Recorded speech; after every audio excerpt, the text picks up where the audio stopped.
My stepsister dumped her kids on me before my big interview, but I made sure her selfish scheme exploded in a way she'll regret forever. My stepsister, Lucy, 36 years old, has 10-year-old twin boys with her ex-husband, Gerald, 35 years old. My dad married Lucy's mother when we were in high school after they met through friends. Lucy's dad had passed away when she was little, and my parents had been separated ever since I was 3 years old. My dad had full custody of me, and my mother only had visiting rights because she had early onset dementia and passed away when I was in middle school. Lucy is 3 years older than me. When our parents introduced us to each other, she was 15, and I was just 12. She seemed older than me and had this air about her as if I was beneath her. She didn't reciprocate my attempts to make friends with her. Our parents were in a relationship for 3 years, but she never tried to get to know me or befriend me, probably because I wasn't cool enough for her. I don't know what it was, but for some reason, she never seemed to like me much. At first, I thought I was imagining it, but with time, I realized that she just didn't want me around, which was difficult to accept because I had been really excited about getting a big sister. There were times when I would try to talk to her, but she would just roll her eyes at me. On more than one occasion, she slammed her door shut when she saw me outside her room. The funny part was that I would just be minding my own business and playing on my own. It just happened to be right outside her room. It felt like my existing around her was a problem, even if I wasn't trying to talk to her. I didn't understand the concept of teen angst at that point, and I used to feel terrible because of how she treated me. But I kept trying to befriend her until I finally reached an age where I could understand that she just wasn't into it, and we could never be friends. After our parents got married, I stopped trying to be her friend. By then, I was 15, and she had just turned 18. She was about to graduate and move out for college, so it didn't matter anyway if we were friends or not because we wouldn't be living in the same house for long. Once she moved out for college, she would only come back for the holidays or occasionally on weekends. After she got a job, even those visits reduced considerably. I also moved out when I started college and got my own apartment a few months after I graduated. Now that both of us were living on our own, we would only get together on holidays or come back home to see our parents sometimes. We didn't keep in touch once we moved out and were practically strangers who met once or twice a year. Lucy actually met Gerald because of me, as I was the one who invited him home for our Christmas party one year. Gerald's sister, Joanna, was in college with me, and we remained close friends even after we graduated. One year, Joanna told me that her parents were out of town for Christmas since one of their close family friends was sick, and they were visiting him. She mentioned that she and her brother were bored at home because everyone else seemed to have plans with their family already. So, I invited her and her brother home so they could celebrate Christmas with us, and that's how Lucy met Gerald. They spent the entire evening together, and a few weeks later, Joanna told me that they were going out. I thought it was sweet and was very happy for them. When they announced that they were getting married after 2 years of being together, Joanna and I were both bridesmaids, which felt really strange.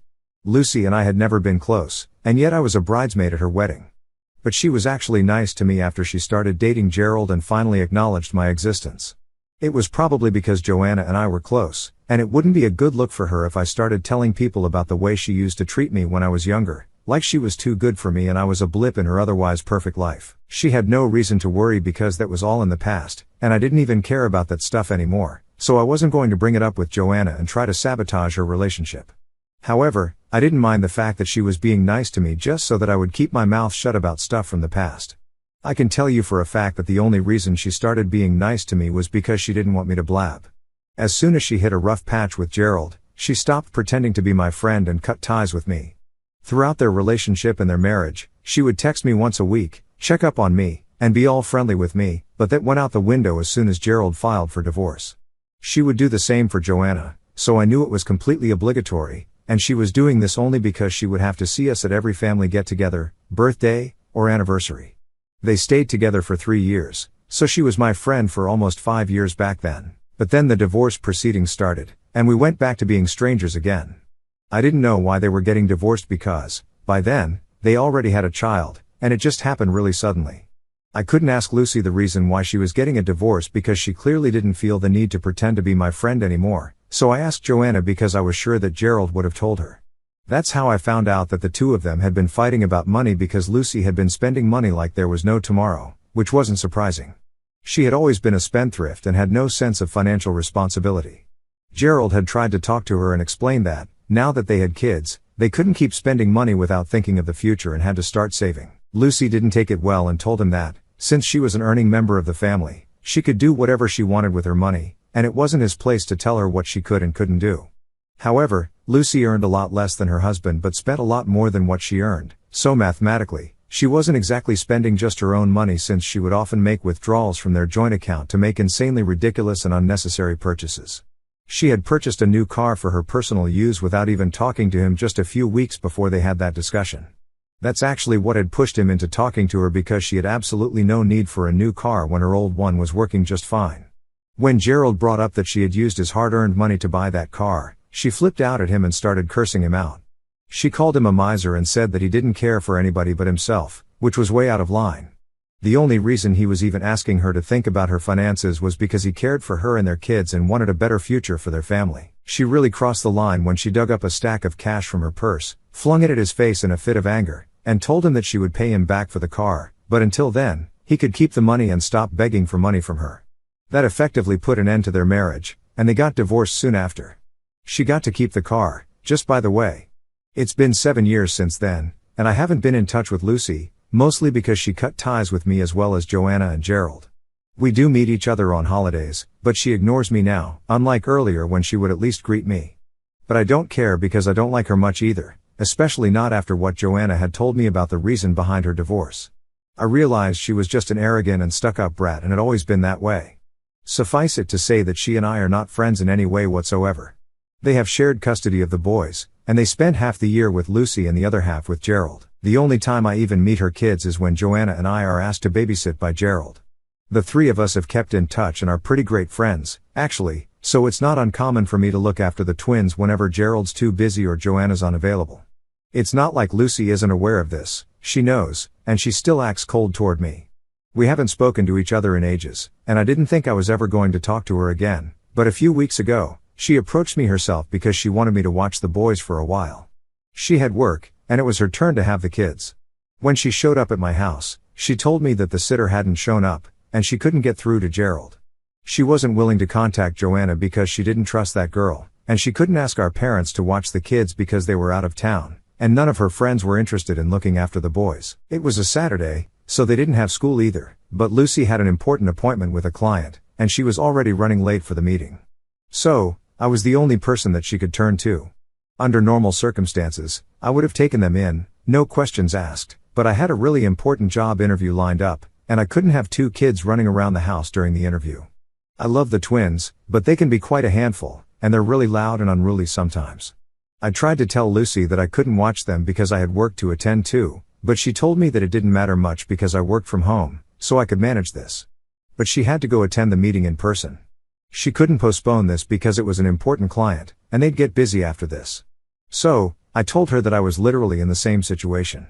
However, she insisted that she had to go meet her client in person, and it was different for her. I tried to tell her that, even if I did work from home, I still needed a certain peace and quiet, and I wouldn't be able to watch the kids and do my work.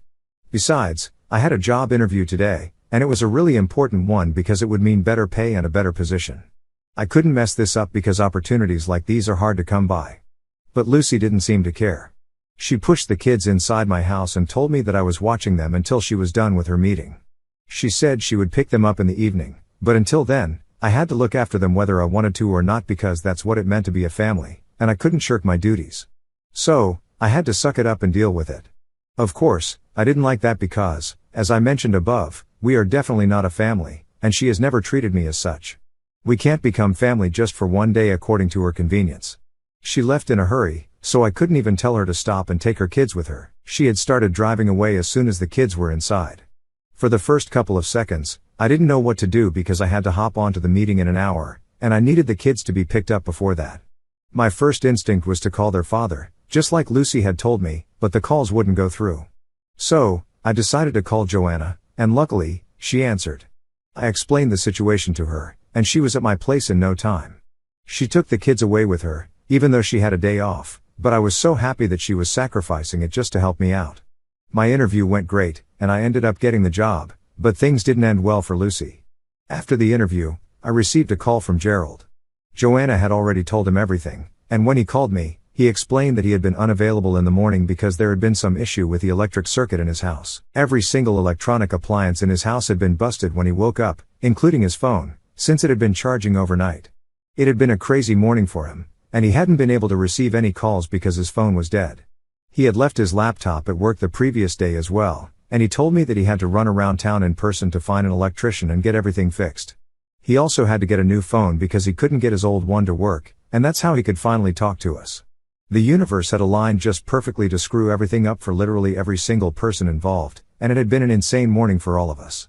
But Lucy was the only one who had acted selfishly and just abandoned her kids with me. I told Gerald that I had told her several times that I couldn't look after them because I had a job interview, but she still pushed them inside and told me that I had to look after them because I was apparently family now, and it was my duty. I hadn't told Joanna about the argument in the morning that day because I was in such a hurry, but in the evening, I explained everything to both of them. I told them all about the argument and how she had forced me to take the kids in and driven away before I could oppose it.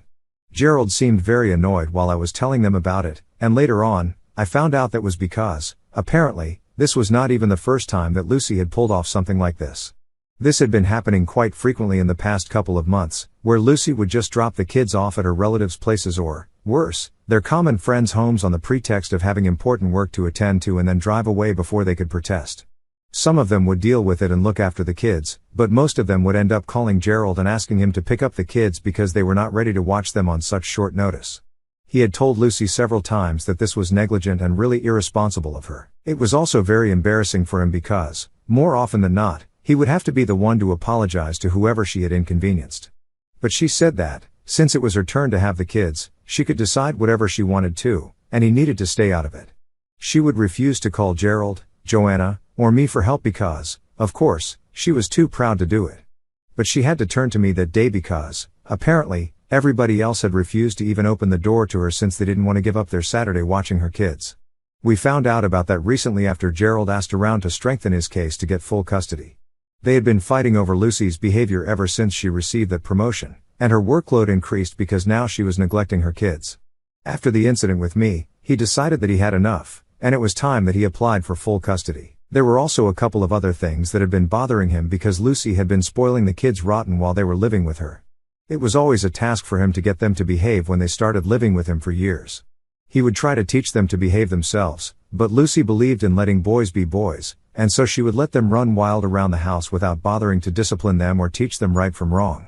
By the time they came back to Gerald, all the hard work that he had put in during his half of the year would be undone. He said he couldn't take any more of this, and soon after that day, he filed for full custody.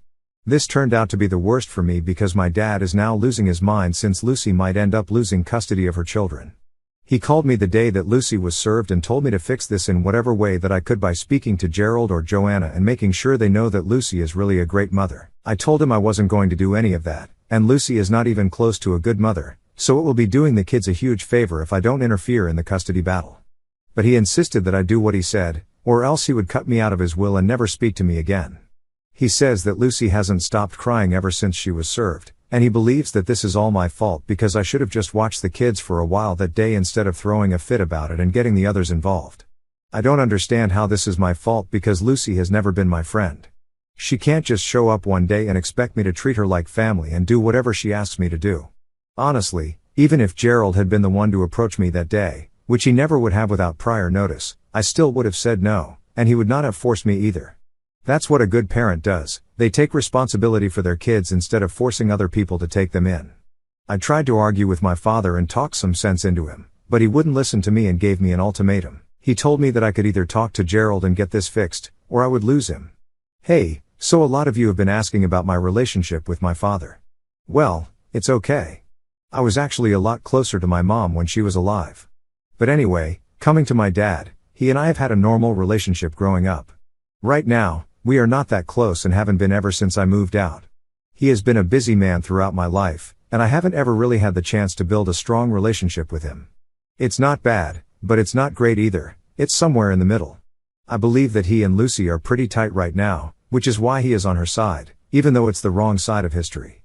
My stepmom and I have also never been close, but she hasn't ever been as horrible to me as other stepmoms could be, I guess.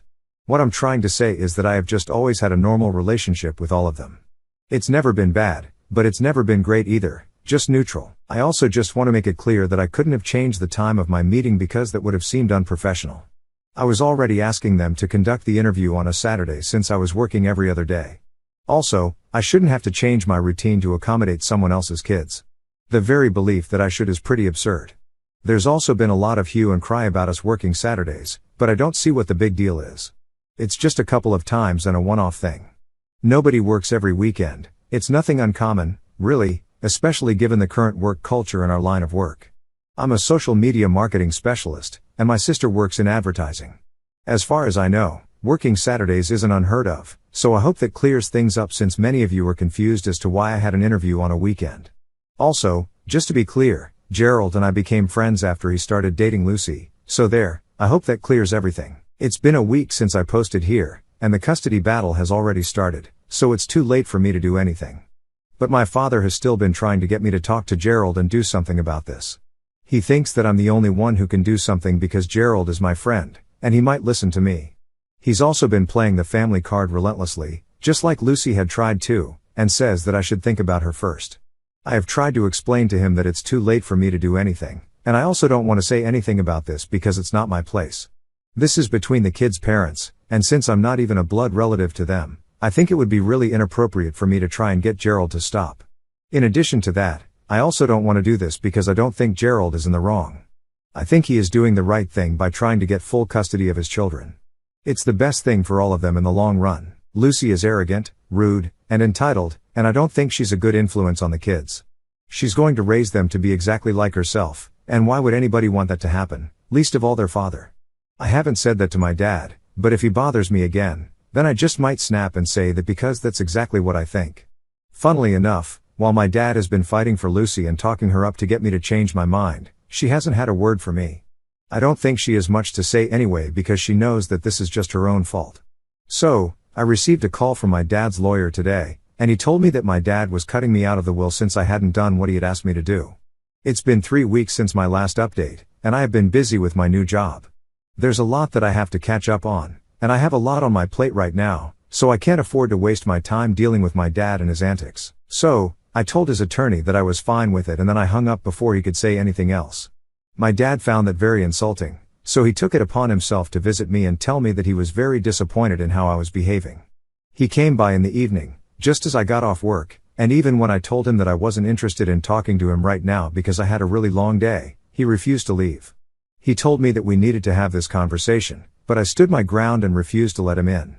So, he stood on the porch and began to lecture me about the importance of family.